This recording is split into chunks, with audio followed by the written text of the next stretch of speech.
Sometimes bad days just happen. Hey, I'm Blake, and this is your Tailgate Talk. So, had a hay customer in Northwest Arkansas that bought 4 loads of hay from me. This is, I think, the second year they bought from me. I think the second year, maybe the third. I don't remember. Doesn't matter. And I think it is the third year. Anyway, I was trying to get their hay up to them, and a buddy of mine that actually buys some hay from me here local, we had discussed him helping me move some of that hay. So we both got loaded up one day, left out that morning, headed up to Northwest Arkansas to get that hay moved. And I had a really good friend of mine and my daughter riding with me in my truck, and then my friend Grant with his truck pulling a load of 23 bales just behind us. He might have been a quarter mile behind us, if that far. Got about to the Knoxville exit on I-40, that's 40, and he called me and said, "I got smoke, pull it over," and then hung up. So I didn't know what was going on. So we pulled over and thought, well, maybe he's going to pull up here and pull over. He didn't top the hill, so we got off the next exit, went back down there. Big plume of smoke. His whole trailer was ablaze. All the hay was on fire. So we got off the freeway there and got on the access road, parked a little ways back so none of the smoking embers would land on my load of hay and catch it on fire.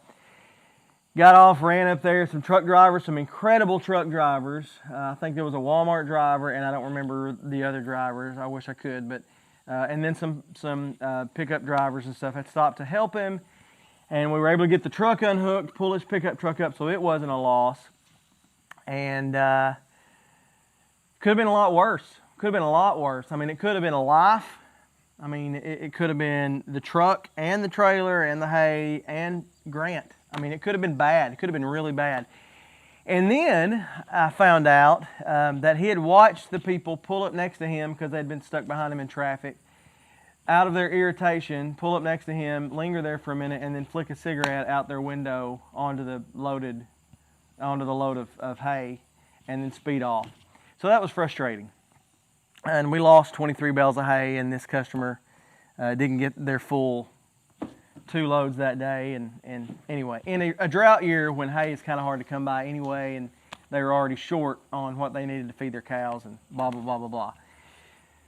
Sometimes bad days just happen, and you can respond in a lot of different ways to that. But what Paul would tell us in Philippians is to not let anxiety rule your heart. Why? Because what we can do is we can focus on the loss, or we can focus on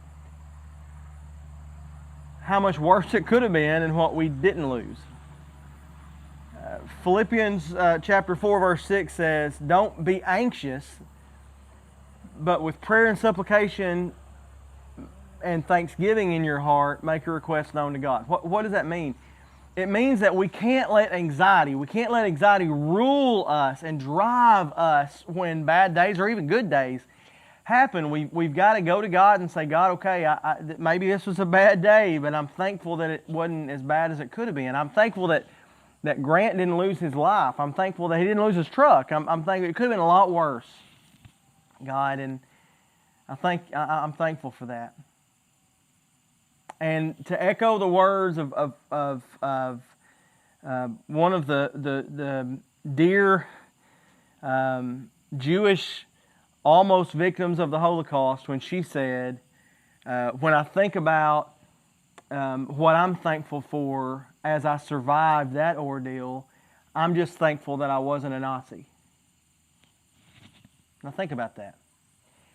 When you go through bad days, or when you go through being a victim of someone else's bad deed or mean action, you can just be thankful that in that particular moment, you weren't the one that had that hatred in your heart. You weren't the one that had that bitterness in your heart that motivated you to do something like that. And may we strive to never be in that place. So today, what can I tell you? Well, sometimes bad days happen, Don't let it steal your joy, and don't let it rule you. Don't let the anxiety rule you. Thank God that He's still God and that He's faithful. And don't get bitter, man. Don't get bitter. Hey, I love you, and I thank you so much for joining me today on the tailgate. I hope you'll join me next time. You never know where we're going to drop the tailgate and have a chat. Until then, have a great week. God loves you. I love you, and we'll see you next time on a Tailgate Talk.